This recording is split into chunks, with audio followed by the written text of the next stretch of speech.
जय हिंद दोस्तों, आप सभी का बहुत बहुत स्वागत है एनसीईआरटी के सीरीज में, जहां हम लोग पढ़ रहे हैं क्लास 9 की इकोनॉमिक्स। अभी तक हम लोगों ने क्लास 9 के इकोनॉमिक्स में चैप्टर नंबर 1, 2 और 3 बिल्कुल ही अच्छे तरीके से पढ़ लिया है। आज हम लोग बात करने वाले हैं चैप्टर नंबर 4 की, और यहां पर क्या होगा, क्लास 9 का जो इकोनॉमिक्स का जो एनसीईआरटी है वो आपका खत्म हो जाएगा। तो आज जो हम लोग चैप्टर पढ़ने वाले हैं उसका नाम है, ठीक है, भारत में खाद्य सुरक्षा यानी फूड सिक्योरिटी इन इंडिया। काफी इंपॉर्टेंट चैप्टर है क्लास 9 के इकोनॉमिक्स के एनसीईआरटी वाले बुक का। ये आपको पढ़ना क्या है, बहुत ही ज्यादा जरूरी है। तो मैं फिर से बता दूं कि हम लोगों ने क्या है, क्लास 9 की जो एनसीईआरटी इकोनॉमिक्स की जो बुक है उसमें 1, 2 और 3 चैप्टर हम लोगों ने बहुत अच्छे तरीके से फिनिश कर लिया है। आज हम लोग चैप्टर 4 की बात करेंगे। चैप्टर 4 का जो नाम है वो फूड सिक्योरिटी इन इंडिया है, भारत में खाद्य सुरक्षा है। ठीक है, तो आइए क्या करते हैं, फटाफट क्या करते हैं, अपना क्लास स्टार्ट करते हैं और क्या करते हैं, एनसीईआरटी इकोनॉमिक्स की बात करते हैं। आइए फटाफट स्टार्ट करते हैं। सबसे पहले आपके चैप्टर का नाम क्या है? आपके चैप्टर का नाम है भारत में खाद्य सुरक्षा। भारत में खाद्य सुरक्षा। तो आइए जानते हैं भारत में खाद्य सुरक्षा यानी इस चैप्टर में हमको पढ़ना क्या क्या है। ये हम लोगों को क्या है, बहुत ज्यादा इंपॉर्टेंट है जानना कि हमें पढ़ना क्या क्या चीजें हैं। तो देखिए यहां पे लिखा हुआ है कि इस अध्याय में हम खाद्य सुरक्षा के बारे में पढ़ेंगे। आपदा के समय यानी जब कोई मुसीबत आती है उसमें हम लोग खाद्य सुरक्षा के बारे में पढ़ेंगे। मौसमी भुखमरी के बारे में पढ़ेंगे, भुखमरी के बारे में पढ़ेंगे, मौसमी भुखमरी के बारे में पढ़ेंगे। इसके अलावा दीर्घकालिक भुखमरी के बारे में पढ़ेंगे। खाद्यान्नों में भारत की जो आत्मनिर्भरता है उसके बारे में पढ़ेंगे। भारत में खाद्य सुरक्षा, सार्वजनिक वितरण प्रणाली जिसको पब्लिक डिस्ट्रीब्यूशन सिस्टम बोलते हैं, बफर स्टॉक बोलते हैं, ये सारी चीजों के बारे में हम लोग पढ़ेंगे। तो एक बार फटाफट क्या करिए, इस क्लास को शेयर कर दीजिए आप लोग और क्लास को लाइक कर दीजिए। बहुत ही जल्द क्या है, हम लोग ये वाला भी चैप्टर क्या है बेहतरीन तरीके से क्या करेंगे, डिस्कस करेंगे। और उसके बाद मैं आप सभी लोगों के लिए क्लास 9th इकोनॉमिक्स के एनसीईआरटी के जितने भी महत्वपूर्ण बहुविकल्पी प्रश्न है वो मैं लेकर आऊंगा कल, और वहां पर हम लोग क्या करेंगे, इन चारों चैप्टर के जितने भी महत्वपूर्ण क्वेश्चंस हैं, एमसीक्यूज हैं, वो डिस्कस करेंगे। ठीक है, जिन लोगों ने क्या है प्रीवियस चैप्टर 1, 2, 3 का लेक्चर नहीं देखा है वो लोग वहां जाकर यानी चैनल पर विजिट करके आप क्या कर सकते हैं, वहां पे लेक्चर आप अच्छे तरीके से देख सकते हैं। ठीक है, तो आज चैप्टर 4 हम लोग पढ़ रहे हैं भारत में खाद्य सुरक्षा। आइए फटाफट क्या करते हैं, अपना चैप्टर स्टार्ट करते हैं। भारत में खाद्य सुरक्षा का मतलब समझते हैं। ठीक है, आइए सबसे पहले बात करते हैं फूड सिक्योरिटी का मतलब क्या होता है, खाद्य सुरक्षा का मतलब क्या होता है। तो लिखा हुआ है कि खाद्य सुरक्षा का मतलब यह है कि सभी लोगों को हर समय पर्याप्त, पौष्टिक और सुरक्षित भोजन उपलब्ध हो। यानी हर एक व्यक्ति को, भारत के हर एक नागरिक को या दुनिया के हर एक नागरिक को अगर हर समय क्या है, पर्याप्त मात्रा में पौष्टिक रूप से और सुरक्षित भोजन अगर उपलब्ध होता है तो इसी को हम क्या बोलते हैं, खाद्य सुरक्षा बोलते हैं। इसी को क्या बोलते हैं हम लोग, खाद्य सुरक्षा बोलते हैं। समझ में आया? आगे बात करते हैं, इसमें हम लोग भोजन की उपलब्धता के बारे में बात करते हैं, भोजन तक लोगों के पहुंच के बारे में बात करते हैं और भोजन खरीदने की क्षमता के बारे में बात करते हैं। तो खाद्य सुरक्षा का मतलब ही होता है कि आपके लिए भोजन उपलब्ध हो, आप आसानी से भोजन तक पहुंच सकें। ठीक है, यानी आप तक क्या हो, और आसानी से भोजन पहुंच सके या आप उसके तक पहुंच सके। इसके अलावा आपके अंदर खरीदने की क्या हो, भोजन की क्षमता भी हो, यानी पैसे हो। ठीक है, यानी पैसे हो तो आपको क्या है, ये समझेंगे कि आप क्या है, खाद्य सुरक्षित हैं। आप क्या है, खाद्य सुरक्षित है। सभी को राधे राधे। एक बार क्लास को सभी लोग ढेर सारी मात्रा में शेयर करेंगे तो समझ में आया खाद्य सुरक्षा। आगे बढ़ते हैं, आगे बात करते हैं खाद्य सुरक्षा के मुख्य आयाम क्या होते हैं। अब कौन कौन सी चीजों के बारे में हमको जानना है खाद्य सुरक्षा के अंतर्गत। तो इसमें देखो 3 आयाम होते हैं। सबसे पहले हम लोगों को पता करना है खाद्य उपलब्धता। अब खाद्य उपलब्धता का मतलब क्या होता है, यानी हमेशा आपके पास क्या हो, भोजन अवेलेबल हो। ठीक है, तो इसी को क्या बोलते हैं, खाद्य उपलब्धता बोलते हैं। यहां पर इकोनॉमिक्स यानी अर्थशास्त्र में इसको क्या हम लोग समझते हैं, जरा समझने का प्रयास करते हैं। ठीक है, खाद्य उपलब्धता का तात्पर्य देश में खाद्य उत्पादन यानी खाद्य उत्पादन अच्छी मात्रा में हो रहा है कि नहीं, खाद्य आयात यानी खाद्य आयात किया जा रहा है कि नहीं, सरकार के अनाज भंडारों में संचित रखा खाद्य, ठीक है, उनके क्या है, स्टॉक से है। देखो 3 चीजों से है, पहले तो खाद्य उत्पादन से है, दूसरा खाद्य के आयात से है, और सरकार के अनाज भंडारों में जो खाद्य रखा है उसके स्टॉक को अगर हम मिला देंगे तो मेरा क्या कहलाएगा, खाद्य उपलब्धता कहलाएगा। समझ में आया सभी को? बताएंगे सभी लोग। ठीक है, तो हाँ बिल्कुल बिल्कुल करवा देंगे, ठीक है, टेंशन ना लीजिए, बिल्कुल करवा देंगे, सब कुछ हो जाएगा। तो यहां तक चीजें आपको समझ में आई। अब बात करते हैं दूसरा पॉइंट। दूसरा पॉइंट है खाद्य तक पहुंच। ये बहुत इंपॉर्टेंट है। खाद्य तक पहुंच का अर्थ होता है खाद्य प्रत्येक व्यक्ति को मिलता रहे, हमेशा व्यक्ति को मिलता रहे, और वितरण में किसी भी प्रकार का रुकावट न हो, डिस्ट्रीब्यूशन में किसी भी प्रकार का रुकावट न हो, आपके तक या आपके घर तक या आपके तक क्या हो, खाद्य आसानी से पहुंच जाए, ठीक है, और सभी को भोजन मिले, इसी को क्या बोलते हैं, खाद्य तक पहुंच, ठीक है।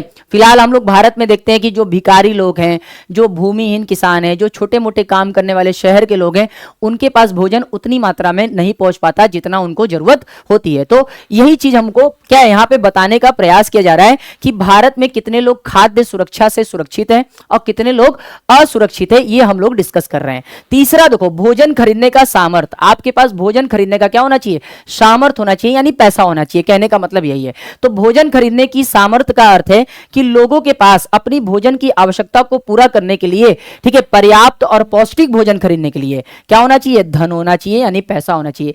तो इन तीनों चीजों को अगर मिला दें तो क्या बन जाता है, खाद्य सुरक्षा बन जाता है, खाद्य सुरक्षा।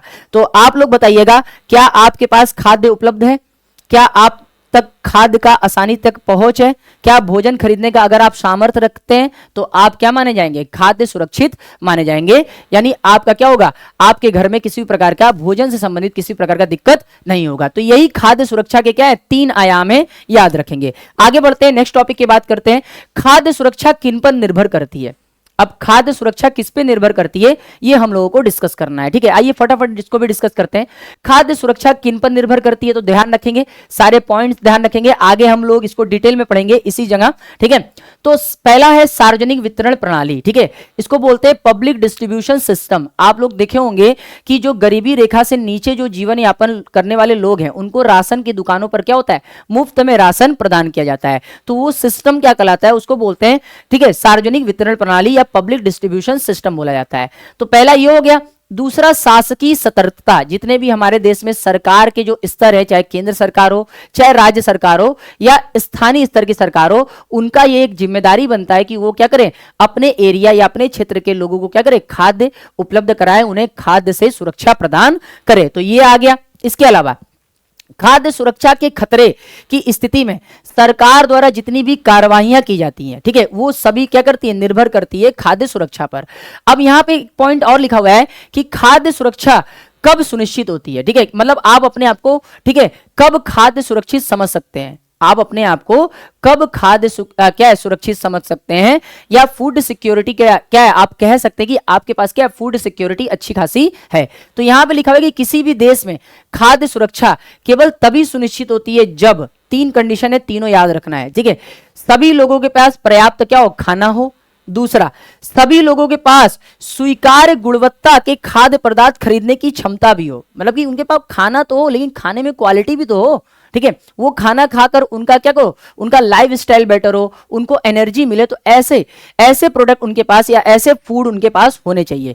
तीसरा है कि खाद्य की उपलब्धता में किसी भी प्रकार का बाधा ना हो, किसी भी प्रकार का रुकावट ना हो, तभी क्या होगा, देश में लोग खाद्य सुरक्षित माने जाएंगे। इस हिसाब से हम देश में खाद्य सुरक्षा सुनिश्चित करते हैं। आगे चलते हैं, खाद्य सुरक्षा क्यों आवश्यक है। अब क्यों हमें क्या है, खाद्य सुरक्षा करना पड़ता है, और हमारे जीवन में या देश में रहने वाले लोगों के लिए खाद्य सुरक्षा क्यों आवश्यक है, ये हमको समझना है। आइए फटाफट क्या करते हैं, समझने का प्रयास करते हैं। देखो, जब देश में क्या होता है, भूकंप आता है, सूखा, बाढ़, सुनामी, फसलों के खराब होने से पैदा हुए अकाल आदि राष्ट्रीय आपदाओं से जब क्या है, देश गुजर रहा होता है, तो निर्धनता रेखा से ऊपर वाले लोग भी क्या होते हैं, खाद्य से असुरक्षित हो जाते हैं, ठीक है। इसीलिए क्या है, खाद्य सुरक्षा आवश्यक है। देखो, देश में जब क्या है, अकाल पड़ता है, देश में भूकंप आता है, बाढ़ आता है, ठीक है, फसलें नष्ट हो जाती है, तो इसकी वजह से, ठीक है, इसकी वजह से केवल गरीब लोग नहीं, बल्कि क्या है, गरीबी रेखा से ऊपर जो जीने वाले लोग हैं, वो भी क्या होते हैं, खाद्य असुरक्षा से क्या हो जाते हैं, ग्रसित हो जाते हैं, यानी उनको भी फूड क्या है, नहीं मिलता, ठीक है, उनको भी फूड नहीं मिलता। तो ये चीजें बताई जा रही है। इसलिए किसी भी आपदा या संकट के समय भी क्या होना चाहिए, पर्याप्त हमारे पास भोजन होना चाहिए। कोरोना के समय देखो कितना दिक्कत हुआ था, पूरी क्या है, सप्लाई चेंज क्या हो गई थी, सप्लाई चेन जो है रुक गई थी, बिल्कुल सप्लाई क्या है, बिल्कुल बदल गया था। उसके बाद आना जाना भी बंद हो गया था, बहुत सारे कारण हो गए थे, ठीक है, जिसके कारण क्या है, हम लोगों को पर्याप्त मात्रा में भोजन नहीं मिल पा रहा था। आगे हम लोग चर्चा करेंगे उसके बारे में भी, ठीक है। तो इसलिए किसी भी आपदा या संकट के समय क्या होना चाहिए, पर्याप्त मात्रा में हमारे देश में खाना उपलब्ध होना चाहिए, कीमत भी नियंत्रित होनी चाहिए, कीमत नहीं बढ़ना चाहिए, सबसे इंपॉर्टेंट है, ठीक है। भूखमरी और अकाल की स्थिति न बने, ऐसा हम लोगों को क्या करना चाहिए, हमेशा प्रयास करना चाहिए। तभी हम लोग क्या है, अपने लोगों को खाद्य से सुरक्षित कर पाएंगे। नहीं तो हम लोग क्या है, हमेशा किसी न किसी परेशानी के कारण खाद्य से क्या होंगे, असुरक्षित हो जाएंगे। आगे बढ़ते हैं, आगे बात करते हैं आपदा के समय। अब देखिए यहाँ पे हेडिंग लिखा हुआ है कि आपदा के समय खाद्य सुरक्षा कैसे प्रभावित होती है। जब कोई हमारे देश में क्या होता है, आपदा आता है, संकट आता है, या हमारे जीवन में संकट आता है, तो खाद्य क्या है, खाद्य जो सुरक्षा है वो संकट में हमारी पड़ जाती है। तो लिखा हुआ है कि किसी भी प्राकृतिक आपदा जैसे सूखे के कारण, ठीक है, खाद्यान्न की कुल उपज में क्या हो जाती है, गिरावट आ जाती है। जब किसी वर्ष क्या होता है, बारिश अच्छी नहीं होती है हमारे देश में, तो क्या होता है, सूखा पड़ता है, और सूखा पड़ने के कारण क्या होता है, अनाज का उत्पादन गिर जाता है, और उसी समय क्या है, लोग खाद्य असुरक्षा से क्या हो जाते हैं, ग्रसित हो जाते हैं, बहुत ही दिक्कत होता है। अब खाद्य असुरक्षा से जब ग्रसित होते हैं तो क्या क्या कारण होते हैं वो समझते हैं। इससे प्रभावित क्षेत्र में खाद्य की कमी हो जाती है, जहां पे सूखा पड़ता है वहां पे खाद्य बिल्कुल क्या है, कम हो जाते हैं। कमी के कारण भोजन की कीमत बढ़ने लगती है। अब जाहिर सी बात है, जिस चीज की कमी होती है उसको लोग ज्यादा लेने को तैयार होते हैं, इसीलिए कीमत बढ़ता है। इसके बाद ऊंची कीमतों पर गरीब और सामान्य लोग भोजन नहीं खरीद पाते हैं, ठीक है। और लंबे समय तक संकट बने रहने पर भूखमरी की स्थिति पैदा हो जाती है। लोग भूखे क्या होते हैं, सोते हैं, ठीक है। अब भूखे सोने के कारण क्या होता है, हमारे देश में या उस क्षेत्र में क्या होता है, अकाल जैसा क्या है, परिस्थिति उत्पन्न हो जाता है। अकाल में लोग भूखे, दूषित भोजन और बीमारियों के क्या करते हैं, चपेट में आकर मर जाते हैं, ठीक है। तो ये सब कारण है। तो इसीलिए क्या है, किसी भी आपदा के आने के समय भी हमें क्या करना है, अपने फूड सिक्योरिटी पर ध्यान रखना है, अपने खाद्य सुरक्षा पर ध्यान रखना है। ये चीजें आपको अच्छे तरीके से पता होना चाहिए। आगे बात करते हैं अब देखिए दो अकालों के बारे में बात करते हैं, दो समस्याओं के बारे में बात करते हैं, जहां पर क्या हुआ, भयंकर क्या है, भूखमरी आई और लाखों लोग क्या हो गए, मारे गए, ठीक है। तो सबसे पहले हम लोग बात करेंगे भारत में अकाल और महामारी के ऐतिहासिक उदाहरण। जब सबसे पहला है 1943 का बंगाल अकाल, ठीक है। इसमें करीबन 30 लाख लोग मारे गए, ठीक है। 1943 में भयंकर क्या हुआ, हमारे देश में क्या हुआ, सूखा पड़ा, आपदाएं आई, जिसके कारण क्या हुआ, बंगाल में भयंकर अकाल पड़ा, ठीक है। और करीबन 30 लाख लोग मारे गए, याद रखेंगे ये डेटा, ठीक है। तो 1943 का बंगाल अकाल भारत का सबसे भयानक अकाल था। लोग भूखे मर गए, ठीक है। कई लोगों ने दूषित भोजन ग्रहण करके क्या किया, खुद को अपने आप को क्या है, बीमारी से ग्रस्त कर दिया, और क्या हो गया, उनकी डेथ हो गई। और इसके बाद कभी भी ऐसा अकाल हमारे देश में नहीं आया। उसी समय से क्या हुआ, हम लोग जागरूक हुए। आज भी क्या है, हमारे देश में सबसे अच्छी बात है कि हमारे पास खाने की किसी भी प्रकार की कमी नहीं है। तो पहला ये घटना था, ठीक है। दूसरा देखिए, दूसरा था कोविड-19 महामारी आने के कारण। कोविड-19 कोरोना आया, आप लोगों को पता ही होगा, ठीक है। आवागमन हमारा क्या हो गया, प्रतिबंधित हो गया, आना जाना क्या हो गया, बिल्कुल रुक गया। घर में ही सब लोग क्या हो गए, कैद हो गए। अब कैद होने के बाद क्या हुआ, वस्तुओं और सेवाओं की आपूर्ति भी बाधित हो गई। जब हम कारखाने जाएंगे नहीं तो उत्पादन ही नहीं होगा, जब हम खेतों में काम नहीं करेंगे तो उत्पादन ही नहीं होगा। तो जाहिर सी बात है, सप्लाई चेन क्या होगा, रुक जाएगा, सप्लाई चेन रुक जाएगा, ठीक है। आगे, इसे खाद्य उपलब्धता और वितरण प्रभावित हुआ, दोनों खाद्य उपलब्धता भी प्रभावित हुआ, डिस्ट्रीब्यूशन भी प्रभावित हुआ। यह उदाहरण बताते हैं कि प्राकृतिक आपदाओं और महामारियों के कारण भी खाद्य में कमी देखने को मिलती है। तो ये दो क्या है, उदाहरण थे जिसके द्वारा आपको क्या होगा, समझ में आया होगा कि क्यों हम लोग क्या है, क्यों हम लोगों के लिए खाद्य सुरक्षा क्या है, काफी ज्यादा जरूरी है, ठीक है। समझ में आया। एक बार क्लास को सभी लोग शेयर करेंगे। आगे बढ़ते हैं, आगे बात करते हैं नेक्स्ट, ठीक है। खाद्य असुरक्षित कौन है, वर्तमान में अगर हम देखें भारत के अंदर, तो खाद्य से असुरक्षित कौन है, जिनको ठीक है 2 टाइम का या पौष्टिक आहार नहीं मिल पा रहा है, ठीक है। तो सबसे पहले हम बात करेंगे ग्रामीण क्षेत्र में रहने वाले कुछ खाद्य असुरक्षित समूह की। जैसे इसमें कौन कौन आता है, भूमिहीन जो थोड़े बहुत अथवा नगण्य भूमि पर निर्भर है, जिनके पास भूमि है ही नहीं या थोड़ा बहुत भूमि है, ठीक है। फिर गांव में काम करने वाले क्या है, पारंपरिक जो दस्तकार हैं, जो क्या है डलिया बनाते हैं और छोटी मोटी वस्तुएं जैसे मिट्टी का खिलौना बनाते हैं, तो ये लोग। इसके अलावा पारंपरिक सेवा प्रदान करने वाले लोग, ठीक है। उसके अलावा अपना छोटा मोटा काम करने वाले गांव के लोग क्या है, आज भी क्या है खाद्य से असुरक्षित है, याद रखेंगे, ठीक है।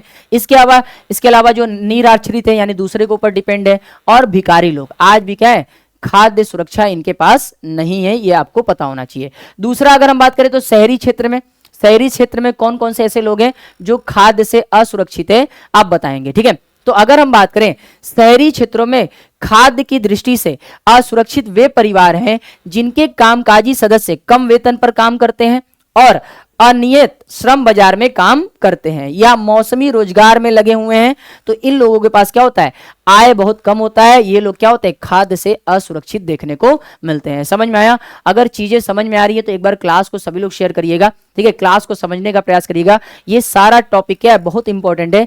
तो जिन लोगों को क्या है, एग्जाम की तैयारी करना है, प्रतियोगी परीक्षाओं की तैयारी करना है, तो यहां से भी क्या है, बहुत सारे प्रश्न बनते हैं। तो चीजों को आप समझ के चलेंगे तो बढ़िया पड़ेगा, ठीक है। क्लास सभी लोग शेयर करेंगे। आगे चलते हैं, आगे बात करते हैं। अब बात करते हैं सामाजिक संरचना के अनुसार खाद्य असुरक्षित समूह की। इसमें कौन कौन आता है, तो हमारे देश में जितनी भी क्या है, अनुसूचित जाति है, अनुसूचित जनजाति के लोग हैं, अन्य पिछड़ी जातियों के लोग हैं, जो क्या है, आज भी खाद्य सुरक्षा से क्या है, ग्रसित है, खाद्य असुरक्षा से ग्रसित है, ठीक है। आगे बढ़ते हैं, आगे बात करते हैं प्राकृतिक आपदा से प्रभावित खाद्य असुरक्षित लोग। बाढ़ आ जाने से, सूखा पड़ जाने से, भूकंप आ जाने से, ठीक है, लोगों का क्या होता है, काम छूट जाता है, ठीक है, उनका जीवन क्या है, उजड़ जाता है। जीविका के लिए उनके पास क्या है, दूसरे स्थानों पर क्या है, उनको जाकर पलायन करना पड़ता है, और ये लोग क्या हो जाते हैं, खाद्य असुरक्षित हो जाते हैं।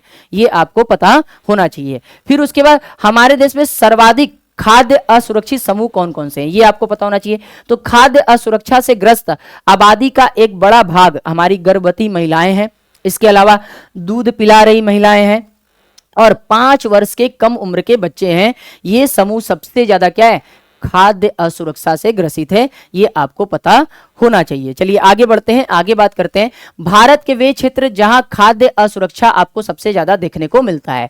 तो अगर हम क्षेत्रों की बात करें तो देश के कुछ क्षेत्रों में, जैसे आर्थिक रूप से जो पिछड़े हुए राज्य हैं, जहां गरीबी बहुत अधिक है, ठीक है, आदिवासी क्षेत्र हैं, इसके अलावा जो हमारे क्या है, बहुत दूर क्षेत्र हैं, प्राकृतिक आपदाओं के बार बार आने से क्या है, ये प्रभावित होते हैं, और यहां पर खाद्य असुरक्षा देखने को मिलती है। ये आपको पता होना चाहिए। राज्यों में बात करें तो उत्तर प्रदेश की बात करें तो उत्तर प्रदेश का कुछ इलाका, जैसे पूर्वी उत्तर प्रदेश, दक्षिणी पूर्वी हिस्से क्या है, खाद्य से क्या है, असुरक्षित है। बिहार का भी बहुत सारा क्षेत्र क्या है, खाद्य से असुरक्षित है। आज भी वहां पर क्या है, लोगों को पर्याप्त भोजन नहीं मिल पाता। फिर झारखंड है, उड़ीसा है, इसके अलावा पश्चिम बंगाल है, छत्तीसगढ़ है, मध्य प्रदेश है, महाराष्ट्र है। ये सारे क्या है, हमारे राज्य हैं जहां के लोगों को आज भी क्या है, अच्छे तरीके से भोजन नहीं मिल पा रहा है। ये आपको पता होना चाहिए। समझ में आया सभी को?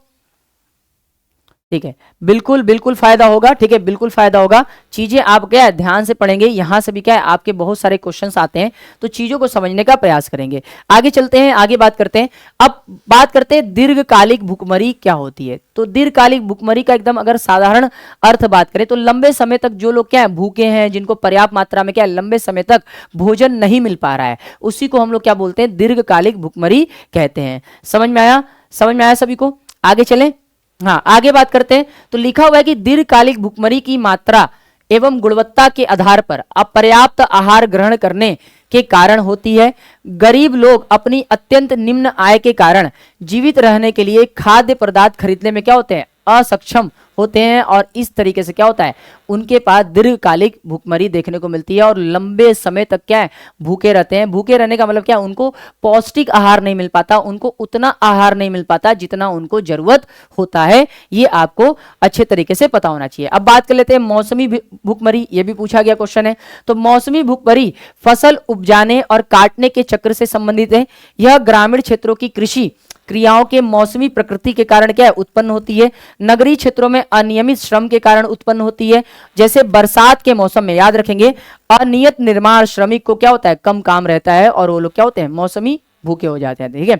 यानी जब उनके पास काम नहीं होता है, उस कारण उनके पास क्या है, अनाज खरीदने के पैसे नहीं होते हैं, और वो लोग क्या होते हैं, मौसमी भूखमरी का शिकार होते हैं। दीर्घकालिक भूखमरी सबसे इंपॉर्टेंट है, ध्यान में रखेंगे। आगे बढ़ते हैं, आगे अब बात कर लेते हैं सब्सिडी। एक पॉइंट है, यहां से प्रश्न पूछा जाता है, सब्सिडी का मतलब समझते हैं, ठीक है।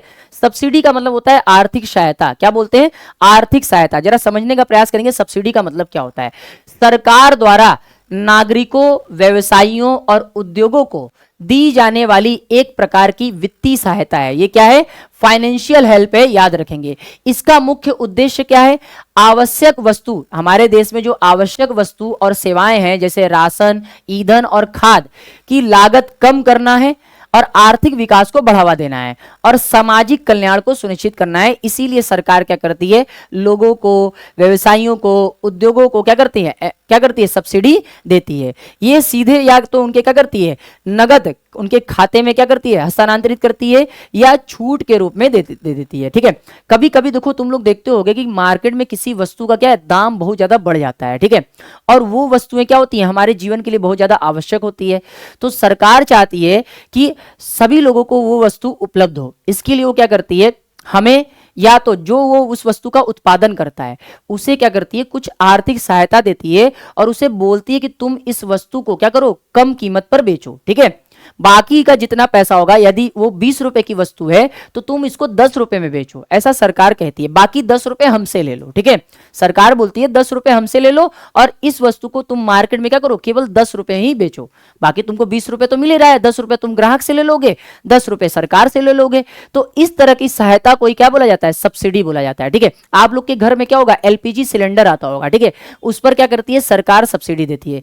किसानों को भी क्या है, उनके फसल बोने पर, फसल काटने पर, या उनको किसी भी प्रकार का क्या है, जैसे ट्रैक्टर, हल, ये सब खरीदने पर, ठीक है, ट्यूबवेल खरीदने पर क्या करती है, सब्सिडी देती है। जो उद्योग ऐसे हैं जो आवश्यकता संबंधित वस्तुएं बनाते हैं, जो समाज के लिए बहुत ज्यादा इंपॉर्टेंट होता है, तो वहां पर क्या होता है, ठीक है, सरकार आपको क्या करती है, आर्थिक सहायता प्रदान करती है। तो इसी को क्या बोला जाता है, सब्सिडी बोला जाता है, इसी को आर्थिक सहायता बोला जाता है। समझ में आया? तो ये अधिकतर क्या, आवश्यक वस्तुओं की कीमत न बढ़े समाज में या देश में, उसलिए क्या करती है, सरकार देती है समय समय पर।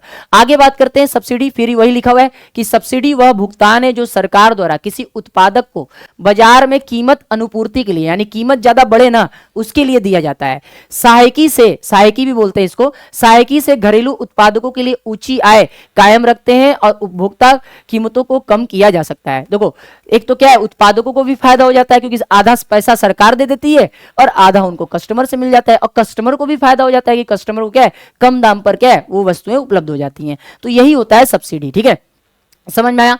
अब बात करते हैं भारत में खाद्य सुरक्षा। ठीक है, भारत में खाद्य सुरक्षा के बारे में बात करते हैं। भारत में भारत सरकार या भारत के लोग अपने आप को खाद्य से कैसे सुरक्षित रखते हैं, उसके बारे में हम लोगों को क्या करना है, यहां पे डिस्कस करना है। ठीक है, आइए बात करते हैं। तो भारत में खाद्य सुरक्षा की अगर हम बात करें तो सरकार द्वारा सावधानी पूर्वक तैयार की गई खाद्य सुरक्षा व्यवस्थाओं के कारण देश में अनाज की उपलब्धता और भी सुनिश्चित होती है। इस व्यवस्था के दो घटक हैं। मैंने बताया ना शुरू में ही कि भारत के पास क्या है, इतना अनाज है ना कि आराम से क्या है, भारत के लोग क्या है, अपना पेट आराम से पाल सकते हैं। ठीक है, पेट अपना आराम से पाल सकते हैं। तो ये चीज है। तो सरकार भी क्या करती है, समय समय पर क्या है, आपको क्या है, फूड सिक्योरिटी यानी खाद्य सुरक्षा से संबंधित क्या है, आपको चीजें क्या है, प्रदान करती रहती है, कार्यक्रम चलाती रहती है, ताकि भारत में रहने वाला कोई भी गरीब क्या हो, भूखा न सोए। ठीक है, बाकी हम लोग भी क्या है, कुछ लोगों का ऐसे हेल्प कर देते हैं, जिसको भोजन नहीं मिल रहा है तो उसको क्या करते हैं, भोजन दे देते हैं 2 टाइम का। तो वो भी व्यक्ति क्या है, उसके पास भी क्या है, खाने के लिए क्या है, अच्छे खासे मतलब कि भोजन आ जाता है। तो हम लोगों को 2 घटकों के बारे में पढ़ना है। आइए इन 2 घटकों के बारे में पढ़ते हैं, यहां से पेपर में आता है। पहले हम लोगों को पढ़ना है बफर स्टॉक के बारे में। ठीक है, और दूसरा हम लोगों को पढ़ना है सार्वजनिक वितरण प्रणाली, जिसको पब्लिक डिस्ट्रीब्यूशन सिस्टम बोलते हैं। ये दोनों के बारे में पढ़ना है। उसके साथ साथ हम लोग को फूड कॉर्पोरेशन ऑफ इंडिया के बारे में पढ़ना है। फूड कॉर्पोरेशन ऑफ इंडिया ही क्या करता है, बफर स्टॉक और इसके अलावा पब्लिक डिस्ट्रीब्यूशन सिस्टम, ये दोनों क्या है, उसी के माध्यम से क्या है, चलाए जाते हैं सरकार के द्वारा। आगे बात करते हैं। सबसे पहले हम लोग बात करते हैं बफर स्टॉक। याद रखेंगे, बफर स्टॉक से क्वेश्चन पूछा जाता है। ठीक है, बफर स्टॉक समझने का प्रयास करेंगे। बफर स्टॉक भारतीय खाद्य निगम, जिसको फूड कॉर्पोरेशन ऑफ इंडिया बोलते हैं, के माध्यम से सरकार द्वारा अधिप्राप्त अनाज, यानी जो एक्स्ट्रा अनाज हमारे देश में कभी कभी क्या है, उत्पादित हो जाते हैं, जैसे गेहूं, चावल का भंडार है, यानी बफर स्टॉक क्या है। ठीक है, बफर स्टॉक क्या है, बफर स्टॉक भारतीय खाद्य निगम के माध्यम से सरकार द्वारा जो अधिप्राप्त अनाज होते हैं उनका एक स्टॉक है। उनका क्या है, एक स्टॉक है। भारतीय खाद्य निगम के अधिशेष उत्पादन वाले राज्यों में किसानों से गेहूं और चावल खरीदता है। यानी हमारे देश में जो फूड कॉर्पोरेशन ऑफ इंडिया है वो देखता है कि जिस राज्यों में क्या है, ज्यादा अनाज क्या है, उत्पन्न हुए हैं, तो उनसे वो क्या करता है, वो अनाज खरीद लेता है और बदले में क्या करता है, गरीबों को मुफ्त में बांट देता है। ठीक है, बांटने की प्रक्रिया ही क्या कहलाती है, पब्लिक डिस्ट्रीब्यूशन सिस्टम कहलाती है। ठीक है, तो इसी बफर स्टॉक से ही क्या है, मुफ्त में अनाज क्या है, सरकार क्या करती है, राशन के दुकानों के माध्यम से क्या करती है, गरीब जनता को बांटती है। ये अच्छे तरीके से पता होना चाहिए। ठीक है, अब बफर स्टॉक क्यों बनाया जाता है, कारण है बहुत सारा। आपदाओं से बचने के लिए, आपदा के समय क्या है, जो हमारे जीवन में संकट आता है, उस समय क्या है, हम लोग खाद्य से असुरक्षित हो जाते हैं, तो उससे सुरक्षित रखने के लिए क्या करती है, सरकार बफर स्टॉक बनाती है। तो खरीदे गए अनाज को सरकारी गोदामों में क्या किया जाता है, स्टोर कर दिया जाता है, ताकि कमी वाले क्षेत्रों में अनाज की उपलब्धता कराई जा सके। जैसे आप बात करेंगे उत्तर प्रदेश की बात करेंगे और उसके अलावा आप राजस्थान की बात करेंगे, तो यहां पर गेहूं क्या है, काफी मात्रा में उत्पादित होता है। तो वहां से क्या है, अतिरिक्त जो अनाज है उसको उठाकर उन क्षेत्रों में भेज दिया जाता है जहां पर क्या है, गेहूं की कमी है, यानी अनाज की कमी है। इसीलिए बफर स्टॉक बनाया जाता है, ताकि हर जगह भारत में क्या है, हर एक राज्य में खाद्य उपलब्ध रहे, भोजन तुम्हारा उपलब्ध रहे। इसके अलावा गरीब परिवारों को बाजार कीमत से कम पर अनाज दिया जाता है बफर स्टॉक के माध्यम से, और यह कम कीमत क्या कहलाता है, ठीक है, निर्गमन मूल्य कहलाता है। क्या कहलाता है, निर्गमन मूल्य कहलाता है। समझ में आया? आगे चलते हैं, आगे बात करते हैं बफर स्टॉक की आवश्यकता ही क्यों पड़ती है हमारे देश में। तो बफर स्टॉक खराब मौसम, सूखा, बाढ़, अन्य आपदाओं में अनाज की कमी को क्या करता है, पूरा करने में हमारी मदद करता है, और देश में खाद्य सुरक्षा सुनिश्चित करने में क्या करता है, महत्वपूर्ण भूमिका निभाता है। इसी को बोलते हैं हम लोग बफर स्टॉक। ध्यान से समझने का प्रयास करिएगा, ठीक है, समझ में आया? अत्यधिक बफर स्टॉक से नुकसान भी होता है। अब कभी कभी क्या होता है, सरकार ज्यादा मात्रा में क्या है, भंडार में अनाज क्या है, अपने पास स्टॉक में रख लेती है। उससे क्या होता है, अनाज की बर्बादी होती है, गुणवत्ता उसकी खत्म हो जाती है। भंडार पर भी क्या है, सरकार को भारी खर्च करना पड़ता है, लेकिन फिर भी सरकार को बफर स्टॉक बनाना पड़ता है, ठीक है। अगर हम आगे बात करें तो इसलिए सुझाव दिया जाता है कि एमएसपी, जिसको हम लोग क्या बोलते हैं, न्यूनतम समर्थन कीमत बोलते हैं, कुछ वर्षों तक स्थिर रखा जाए। इसलिए सरकार क्या करती है, एमएसपी को स्थिर रखती है, ज्यादा घटाती बढ़ाती ही नहीं है। अब ये एमएसपी क्या होता है उसको भी समझ लेते हैं। आइए एमएसपी समझते हैं। याद रखना, इस समय वर्तमान में ये 22 फसलों पर दी जाती है। कितना? 22 फसलों पर, ठीक है। एक तरह से हम बोल सकते हैं कि जिस कीमत पर सरकार किसानों से स्वयं अनाज खरीदती है, तो उसी को क्या बोलते हैं, एमएसपी बोलते हैं। क्या बोलते हैं? एमएसपी बोलते हैं। याद रखना, तो लिखा हुआ है कि केंद्र सरकार द्वारा बुआई के मौसम से पहले ही फसलों के लिए तय की गई न्यूनतम गारंटी कीमत, जिस पर सरकार किसानों से क्या करती है, उपज खरीदती है, यही क्या है, एमएसपी है। यानी जिस समय किसान क्या करते हैं, बुआई करते हैं गेहूं का, चावल का और किसी अनाज का, तो उसी समय सरकार क्या है, किसानों से क्या करती है, बातचीत कर लेती है कि इस गेहूं का इतना हिस्सा हम खरीदेंगे, इस रेट पे खरीदेंगे। वही रेट क्या है, एमएसपी है, न्यूनतम समर्थन कीमत है, ठीक है। यह बाजार में कीमतों के भारी गिरावट से किसानों को बचाकर उन्हें सुरक्षा प्रदान करता है। कभी कभी मार्केट में क्या है, रेट ज्यादा गिर जाते हैं, तो उस समय क्या है, एमएसपी क्या है, किसानों के लिए फायदेमंद होता है, ठीक है। किसान क्या करते हैं, बाजार में वो अनाज ना बेचकर किसको बेच देते हैं, सरकार को बेच देते हैं, फायदा होता है। हर साल एमएसपी क्या है, आपका क्या है, रेट जो होता है हर एक फसलों के लिए तय होता है। फिलहाल वर्तमान में 22 फसलों पर यह दिया जाता है, ये आपको पता होना चाहिए। उन्हें कृषि फसलों के लिए एक निश्चित आय की गारंटी भी मिल जाती है, इसीलिए एमएसपी दिया जाता है, ठीक है। कोरोना के समय यही एमएसपी क्या है, जो इस समय सरकार क्या है, सत्ता में है, एनडीए की सरकार, इसको खत्म करना चाह रही थी। इसके कारण क्या हुआ, पूरे दिल्ली में, ठीक है, पूरे दिल्ली के बॉर्डर को क्या हुआ, पंजाब के, हरियाणा के, उत्तर प्रदेश के किसानों ने क्या किया, घेर लिया कि एमएसपी खत्म नहीं होना चाहिए। फिलहाल जिस स्थिति में आज भारत है, या जिस हालात में आज भारत है, आज क्या है, एमएसपी को खत्म करना उचित नहीं है, ये आपको पता होना चाहिए।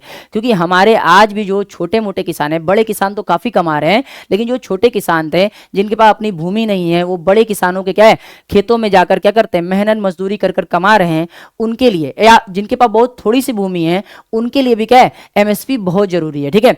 एमएसपी अगर नहीं होगा तो किसानों का क्या होगा, कोई देखने वाला, कोई क्या होगा, उनको समझने वाला या उनकी सहायता करने वाला नहीं होगा, ठीक है। आज फिलहाल स्थिति ऐसा है कि एमएसपी होना बहुत जरूरी है। एमएसपी आने वाले समय में हो सकता है खत्म हो जाएगा, लेकिन आज के डिमांड के हिसाब से बिल्कुल सही है ये, और ये बिल्कुल क्या है, सारे किसानों को मिलना चाहिए। और 22 फसलों पर क्या है, एमएसपी दी जाती है। एक और चीज को समझ लेते हैं हम लोग, ठीक है। गन्ने के लिए एफआरपी, अब एफआरपी का मतलब क्या होता है, इसको बोलते हैं फेयर रेम्यूनरेटिव प्राइस, हिंदी में बोलते हैं उचित और लाभकारी मूल्य, ठीक है। अब गन्ने पर एमएसपी नहीं है, गन्ने पर क्या है, एफआरपी है। अब एफआरपी क्या होता है, समझने का प्रयास करिएगा। वह न्यूनतम कानूनी मूल्य जिस पर चीनी मिले किसानों से गन्ना खरीदने के लिए बाध्य है, यानी सरकार ने सेट कर दिया है गन्ने का मूल्य, ठीक है। इसी मूल्य पर क्या होगा, जितनी भी चीनी मिले हैं वो किसानों से क्या करेंगी, गन्ना खरीदेंगी, न तो कम न तो ज्यादा, ठीक है। समझ में आया? तो इसी को एफआरपी बोलते हैं। फिलहाल ये गन्ने पर लागू है, फिलहाल ये किस पे लागू है? गन्ने पर लागू है, याद रखना। और गन्ना क्या है? एक नगदी फसल है, आपको ये भी पता होना चाहिए। गन्ना क्या है? एक नगदी फसल है, उगाया जाता है बाजार में बेचने के लिए। गन्ने से ही चीनी, गुड़ इत्यादि बनते हैं। तो याद रखना, वह कानूनी मूल्य जिस पर चीनी मिले किसानों से गन्ना खरीदने के लिए बाध्य होती है, उसी को एफआरपी बोलते हैं, याद रखना। यह भारत सरकार द्वारा निर्धारित किया जाता है और सुनिश्चित किया जाता है कि किसानों को उनकी क्या है?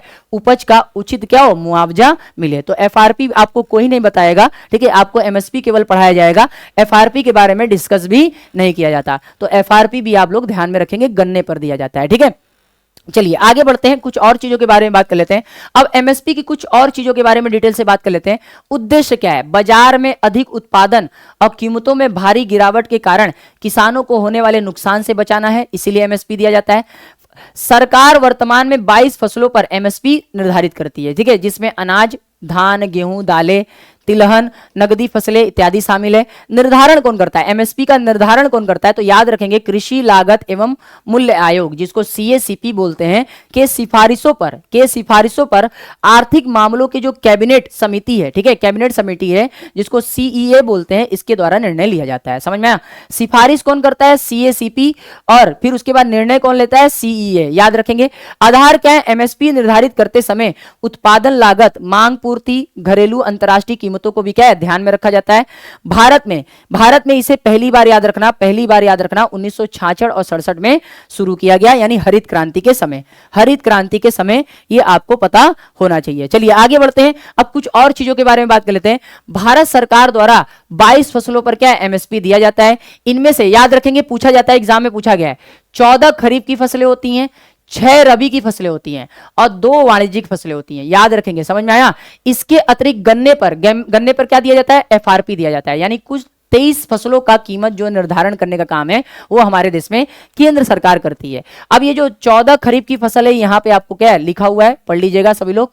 6 रबी की फसलें हैं जिसमें आपका गेहूं आता है, जौ, चना, मसूर, ठीक है, रैपिड सी सरसों, ठीक है। फिर कुछ वाणिज्यिक फसलें हैं जैसे जूट और खोपरा। फिर तोरिया और छिलका वाला जो छिलका रहित नारियल है उस पर भी क्या है एमएसपी कभी कभी दिया जाता है। मुख्यतः 22 फसलों पर दिया जाता है, ये आपको पढ़ना होगा, ध्यान में रखेंगे। ये सारे क्वेश्चंस क्या है, यहां से बहुत सारे क्वेश्चंस आपके क्या है फंसते हैं, ठीक है। आगे चलते हैं, आगे बात करते हैं पीडीएस की। बफर स्टॉक की बात हम लोगों ने कर ली, अब हम लोगों को बात करना है, ठीक है, पीडीएस की, पब्लिक डिस्ट्रीब्यूशन सिस्टम की। तो भारतीय खाद्य निगम द्वारा, चलिए भारतीय खाद्य निगम की स्थापना याद रखेंगे 14 जनवरी 1965 में की गई थी। याद रखेंगे 14 जनवरी 1965 में इसकी क्या है स्थापना की गई थी। तो इस निगम के द्वारा जो हमारे पास अधिप्राप्त अनाज होते हैं, ठीक है, उनका सरकार क्या करती है, विनियमित राशन की दुकानों के माध्यम से समाज के गरीब वर्गों में क्या करती है, वितरित करती है। इसी को हम लोग क्या बोलते हैं, पीडीएस बोलते हैं। यानी गरीबी रेखा के नीचे जीवन यापन करने वाले लोगों को फूड कॉर्पोरेशन ऑफ इंडिया के माध्यम से जब सरकार राशन के दुकानों के द्वारा क्या करती है, फ्री में, मुफ्त में या बहुत ही कम कीमत पर क्या करती है, राशन क्या करती है, मुहैया कराती है, प्रदान करती है, तो उसी को क्या बोला जाता है, पीडीएस बोला जाता है, ठीक है, पीडीएस बोला जाता है, ठीक है। कहा जा रहा है कि 80 करोड़ करीबन क्या है 80 करोड़ लोगों को क्या है कोरोना के समय सरकार ने क्या किया, राशन बांटा। 80 करोड़ लोगों को करीबन कोरोना के समय क्या है सरकार ने राशन बांटा इसी सिस्टम के थ्रू। अब ये कैसे काम करता है, तो याद रखना फूड कॉर्पोरेशन ऑफ इंडिया है। Food corporation of India buffer stock बनाती है, याद रखना बफर स्टॉक बनाती है। बफर स्टॉक का जो राशन है वो कहां पहुंचता है, राज्य सरकार और उसके क्या है वितरण एजेंसियों के पास पहुंचता है। और ये वितरण एजेंसियां क्या है राशन के दुकानों पर पहुंचाती हैं और यहां से फिर लाभार्थियों को क्या है, लाभार्थियों को राशन मिलता है। तो इस प्रकार का ये सिस्टम है, ठीक है। फिर से समझ लेना, देखो हमारे देश में फूड कॉर्पोरेशन ऑफ इंडिया है, इसके पास अपना बफर स्टॉक होता है जहां पर अधिशेष अनाजों को क्या है ये स्टोर करके रखती है ताकि क्या है समय पर उसका क्या है वितरण किया जा सके। अब बफर स्टॉक से क्या है यही फूड कॉर्पोरेशन ऑफ इंडिया क्या करती है, सरकारी यानी राज्य सरकारों और सरकारी एजेंसियों को क्या करती है, अनाज वितरित करती है। ये फिर क्या करते हैं, राशन की दुकानों पर अनाज देते हैं और राशन की दुकानों के माध्यम से, ठीक है, गरीब परिवारों को राशन मिलता है। ये आपको पता होना चाहिए। आगे बात करते हैं, सरकार एफसीआई से लिया गया अनाज राशन की दुकानों के जरिए लोगों तक पहुंचाती है। इन दुकानों को उचित मूल्य की दुकानें कहते हैं। जो राशन की दुकानें होती हैं तो उनको याद रखना उचित मूल्य की दुकानें कहते हैं, उचित मूल्य की दुकानें कहते हैं। ये आपको अच्छे तरीके से पता होना चाहिए। राशन कार्ड धारी जो होते हैं हाँ, राशन कार्ड जो धारी होते हैं उनका जो परिवार होता है वो प्रति माह एक निश्चित मात्रा में क्या करता है, सब्सिडी वाला अनाज, चीनी, मिट्टी का तेल आदि खरीदता है। फिलहाल इस समय वर्तमान में तो सरकार केवल गेहूं, याद रखना, गेहूं एवं चावल ही बांट रही है, गेहूं और चावल ही बांट रही है, याद रखना, ठीक है, याद रखना ये चीजें, ठीक है। उदाहरण में यहां पे लिखा हुआ कि 35 किलो अनाज करीबन और 5 लीटर मिट्टी का तेल और 5 किलो चीनी प्रति परिवार, ठीक है, प्रति परिवार हर महीने क्या है, हर महीने मिलता है। लेकिन हाँ याद रखना हर एक राज्यों में ये अलग अलग हो सकता है, हर एक राज्यों में ये अलग अलग हो सकता है, याद रखना। इसके बाद आगे बढ़ते हैं, पीडीएस का विस्तार और उद्देश्य। अब इसका विस्तार और उद्देश्य के बारे में बात कर लेते हैं। देश में लगभग 5.5 लाख राशन की दुकानें हैं, याद रखना, गांव, कस्बे और शहरों में। मुख्य उद्देश्य क्या है, गरीबों को सस्ती दर पर क्या करना, राशन मतलब कि राशन देना, खाद्य सुरक्षा को सुनिश्चित करना और बाजार कीमतों को स्थिर रखने में मदद करना। ये सारा क्या है, क्या पीडीएस का मुख्य कार्य है, फूड कॉर्पोरेशन ऑफ इंडिया का मुख्य कार्य है। आगे बात करते हैं, इसमें कुछ समस्याएं भी हैं, बहुत ज्यादा समस्याएं आपको देखने को मिलता है। जो एक्चुअल लोग हैं, जिनका हक है कि उनको क्या है, फ्री में राशन मिले सरकार के द्वारा, कभी कभी वही क्या करते हैं, उससे वंचित रह जाते हैं। और जिनके पास क्या है, घर में बहुत ज्यादा अनाज है, अब वो क्या कर रहे हैं, जाकर राशन के दुकानों पर राशन उठा रहे हैं। ये तो बहुत गलत बात है, ठीक है, समझ में आया।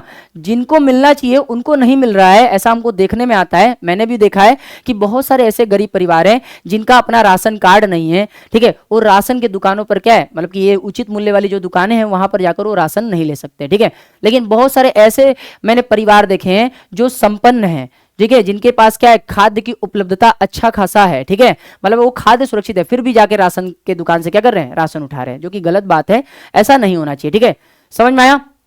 आगे, अभी तो केवल गेहूं और चावल मिलता है, अभी तो केवल गेहूं और चावल मिलता है, क्योंकि मिट्टी का तेल क्या है, मिलना बंद हो गया है, क्योंकि सबके घर में क्या है, एलपीजी सिलेंडर पहुंच चुका है, ठीक है। तो समस्याओं में अगर बात करें तो राशन की दुकान चलाने वाले लोग अनाज को अधिक लाभ कमाने के लिए क्या करते हैं, खुले बाजारों में बेचते हैं। ये हमेशा करते हैं जो कोटाधारक होते हैं, ठीक है, कोटादार होते हैं, उस वाले क्या करते हैं, ठीक है, आपका देखोगे आप कि वो क्या करते हैं, अधिक जो क्या है राशन बचता है उसको जाके मार्केट में बेच देंगे। अब वो राशन आया है गरीबों को देने के लिए ना, तुम क्यों उसको बेच रहे हो, ये गलत चीज है ना, ये चीजें। और उसमें क्या है, हम लोग भी कभी कभी उनका समर्थन करते हैं, इसीलिए उनको क्या है, ये सारी चीजें क्या है, करने में क्या है, काफी आसानी होती है। तो राशन के दुकान चलाने वाले जो कोटादार होते हैं, अधिक अनाज को क्या करते हैं, जाके मार्केट में बेचकर खूब सारा पैसा कमाते हैं, जो कि गलत है। राशन की दुकानों पर घटिया अनाज बेचते हैं, ये भी याद रखना। राशन की दुकानों पर जो अनाजें आती हैं वो भी घटिया होती है। राशन की दुकानों पर उचित समय पर न खुलकर कभी कभार खुलती है, राशन की दुकानों में नहीं खुलते हैं, ठीक है। घटिया अनाज की बिक्री नहीं होती है और भारतीय खाद्य निगम गोदामों में विशाल स्टॉक जमा हो जाता है। अब घटिया अनाज रहेगा तो जाहिर सी बात है इंसान तो खाएगा नहीं, इसके बात है। फिर अगर हम आगे बात करें, पीडीएस अनाज की मांग घटी है, अब फूड कॉर्पोरेशन के गोदामों में अनाज का अब क्या है, ढेर बढ़ने लगा है। अब तो सब लोग धीरे धीरे क्या है, खाद्य सुरक्षित होते चले जा रहे हैं। तो अब क्या है, यहां पर आपको देखोगे कि अब इसकी क्या है, मांग घट गई है और अब फूड कॉर्पोरेशन ऑफ इंडिया के पास क्या है, समस्याएं उत्पन्न हो रही हैं अनाज के भंडार की। आगे बात करते हैं, भारतीय खाद्य सुरक्षा अधिनियम 2013, इसके बारे में भी डिस्कस करना बहुत ज्यादा जरूरी है, जरा समझने का प्रयास करेंगे। अब ये अधिनियम क्या कहता है, तो भारतीय खाद्य सुरक्षा अधिनियम 2013 के तहत खाद्य और पोषण संबंधी सुरक्षा सस्ती कीमतों पर उपलब्ध कराई जा सके, ताकि मानव गरिमा व जीवन अपना निर्वाह कर सके। तो ये हमारे देश में क्या है, भारतीय खाद्य सुरक्षा अधिनियम 2013 है। अगर हम इसके डेटा की बात करें तो राष्ट्रीय खाद्य सुरक्षा अधिनियम 2013 5 जुलाई 2013 से प्रभावी है, हमारे देश में लागू हो चुका है। भारत में लगभग याद रखना 81.35 करोड़ लोग, करीबन इसमें से 75% ग्रामीण है और 50% शहरी है, उनको कानूनी अधिकार के रूप में रियायती दरों पर खाद्यान्न मिल रहा है। कहने का मतलब यही है कि 80 करोड़ से ज्यादा लोगों को क्या है, इस अधिनियम के तहत फूड कॉर्पोरेशन ऑफ इंडिया क्या कर रहा है, राशन दे रहा है, भोजन प्रोवाइड कर रहा है। इसमें 75% आपके ग्रामीण शामिल है और 50% शहरी शामिल है। आगे चलते हैं, खाद्य सुरक्षा संबंधित कुछ कार्यक्रम हमारे देश में चलाए गए ताकि लोगों को खाद्य से क्या है, सुरक्षित किया जा सके। याद रखेंगे ये सारे कार्यक्रम, जैसे इसमें आप लोग को पहले मैंने पढ़ाया पीडीएस, ठीक है, सार्वजनिक वितरण प्रणाली के बारे में बताया। गरीबों को सब्सिडी वाले अनाज, गेहूं, चावल, चीनी और केरोसिन उपलब्ध कराना। दूसरा देखो, दोपहर का भोजन, ये भी एक कार्यक्रम है, इसको मिड डे मील बोला जाता है। तो सरकारी स्कूलों में बच्चों को पौष्टिक भोजन आजकल क्या है, उपलब्ध कराया जा रहा है। इसी को आप पीएम पोषण बोलते हैं, क्या पीएम पोषण बोलते हैं, याद रखना, पीएम पोषण बोलते हैं। इसका नाम बदल दिया गया है, पहले इसका नाम क्या था, मिड डे मील था, अब इसका नाम क्या है, पीएम पोषण। तो करीबन 1 से लेकर 8 तक के जो सरकारी स्कूल के बच्चे होते हैं उनको दोपहर में, मध्याह्न में क्या किया जाता है, उनको भोजन कराया जाता है। फिर मनरेगा भी चलाया जा रहा है, मनरेगा का नाम बदल गया है, इसके प्रीवियस वाले चैप्टर में मैंने आपको पढ़ाया था, ठीक है। तो गरीब परिवारों की आय बढ़ाकर खाद्य सुरक्षा सुनिश्चित करने के लिए मनरेगा चलाया गया है। फिर उसके बाद एकीकृत बाल विकास सेवा भी चलाया गया है, जिसको आईसीडीएस बोलते हैं। बच्चों, गर्भवती और स्तनपान कराने वाली महिलाओं को पोषण समर्थन और आंगनवाड़ी सेवाएं देना, ये सारे कार्यक्रम क्या है, भारत सरकार द्वारा चलाए जा रहे हैं, ताकि हमारे देश में हर एक व्यक्ति खाद्य से सुरक्षित हो, खाद्य उपलब्धता उसके पास बेहतर तरीके से उपलब्ध हो। अब इसके बाद क्या है, कुछ और कार्यक्रम चलाए गए हैं, काम के बदले अनाज, याद रखेंगे, ठीक है, याद रखेंगे, ग्रामीण गरीबों को काम देकर, ठीक है, उनको अनाज उपलब्ध कराना, यानी काम के बदले उनको अनाज दिया जा रहा है। बहुत बढ़िया, वेरी गुड। आगे अंत्योदय अन्न योजना, जो कि 2000 ईस्वी में चलाई गई है, सबसे गरीब परिवारों को बहुत कम कीमत पर अनाज या मुफ्त में राशन देना, ये है, ठीक है।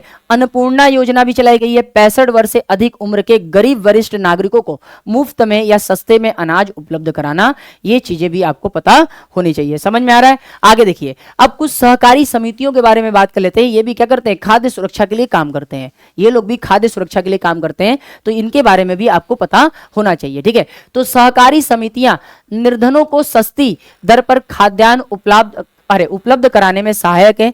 ये विशेष रूप से दक्षिणी और पश्चिमी भारत में सक्रिय देखने को मिलती हैं। दक्षिणी भारत में आप देखेंगे, पश्चिमी भारत में देखने को मिलती हैं।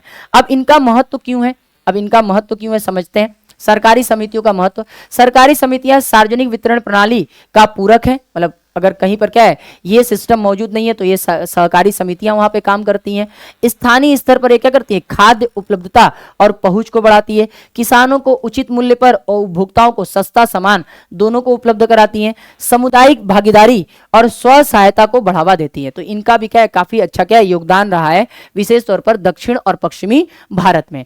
आगे बात करते हैं, एक योजना के बारे में बात कर लेते हैं, महाराष्ट्र में अनाज बैंक, ठीक है, ये योजना पढ़ लेते हैं, जिसको एडीएस योगदान बोला जाता है, ठीक है, महाराष्ट्र में अनाज बैंक, ठीक है। फुल फॉर्म इसका होता है एकेडमी ऑफ डेवलपमेंट साइंस है, एक गैर सरकारी संस्था है, यानी एक एनजीओ है। क्या है, एक एनजीओ है, याद रखेंगे, एनजीओ है। अब इसका काम क्या है, इसका काम क्या है, ये महाराष्ट्र में आपको देखने को मिलता है, अनाज बैंकों की स्थापना में एनजीओ की मदद करना। इसका काम क्या है, अनाज बैंकों की स्थापना करने में एनजीओ की मदद करना, खाद्य सुरक्षा पर ट्रेनिंग देना, प्रशिक्षण देना और क्षमता निर्माण कार्यक्रम चलाना और सरकारी नीतियों को क्या करना, ठीक तरीके से हर एक क्षेत्र में लागू करना, यानी महाराष्ट्र में लागू करने का इसका काम है, ठीक है। परिणाम क्या है, महाराष्ट्र में अनाज बैंक मॉडल को सफल हुआ है और नवीन खाद्य सुरक्षा कार्यक्रम के रूप में क्या है, पहचान मिली है। समझ में आया सभी को? तो ये रहा क्लास 9 का जो एनसीईआरटी है, इकोनॉमिक्स का चैप्टर नंबर 4, ठीक है। जितने भी इंपॉर्टेंट टॉपिक्स थे इस चैप्टर के, मैंने आपको अच्छे तरीके से डिटेल में समझा दिया है। इसका नोट्स भी मैं आपको क्या है, टेलीग्राम चैनल पर भेज दूंगा। आई होप आपको क्या है, ये क्लासेस जो है आपको समझ में आ रही हैं। अब हम लोग कल बात करने वाले हैं एमसीक्यूज, इसके क्या है, जितने भी चैप्टर्स हैं क्लास 9 के 1, 2, 3, 4, ठीक है, चारों चैप्टर हम लोगों ने अच्छे से कवर कर लिया है, ठीक है। उसका प्लेलिस्ट भी बनवा दूंगा और इसके बाद कल हम लोग क्या करेंगे, इन चारों चैप्टर के जो इंपॉर्टेंट एमसीक्यूज हैं उसको डिस्कस करेंगे। तो सभी लोग कल फिर से जुड़िएगा, ठीक है। एनसीईआरटी पढ़ना है, एनसीईआरटी को क्या कंठस्थ करना है, तो जुड़े रहिए हमारे चैनल के साथ, ठीक है। आई होप आपको क्या है, आज का जो लेक्चर है वो समझ में आया होगा। अब हम लोग कल मिलेंगे, ठीक है। अभी के लिए जय हिंद, जय भारत। बिल्कुल बिल्कुल क्लास डेली चलेगी, बिल्कुल क्लास डेली चलेगी।